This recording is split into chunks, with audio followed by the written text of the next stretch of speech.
This is Advika and she's got this lesion which is a birthmark. इसको क्या कहते हैं, स्ट्रॉबेरी हेमेंजियोमा।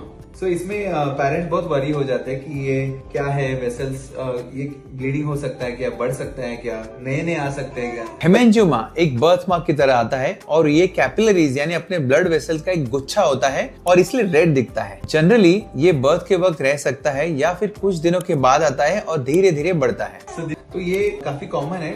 अच्छी बात यह है कि स्ट्रॉबेरी हेमेंजियोमा जनरली रिग्रेस हो जाता है और अभी उसके लिए मेडिसिन भी अवेलेबल है। प्रोप्रानोलोल नाम का मेडिसिन होता है जो ओरली हम देते हैं, जिससे ये जल्दी रिग्रेस होता है।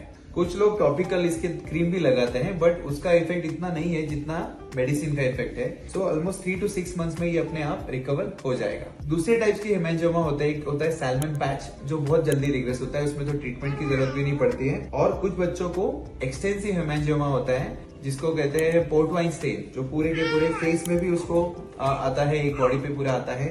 जो रिग्रेस नहीं होता है उसके लिए समय के साथ थोड़ा वो पेल हो जाता है, लेकिन कभी कभी उनको लेजर थेरेपी लग सकती है या फिर पेंट करने के लिए कुछ स्पेशल ट्रीटमेंट लगता है, जैसे प्लास्टिक सर्जन या डर्मेटोलॉजिस्ट भी करते हैं। This is Advika and she is got this lesion which is a birthmark. इसको क्या कहते हैं, स्ट्रॉबेरी हेमेंजियोमा।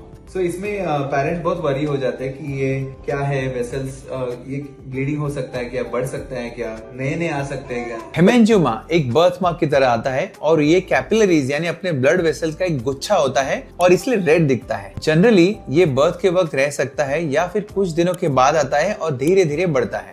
तो ये काफी कॉमन है।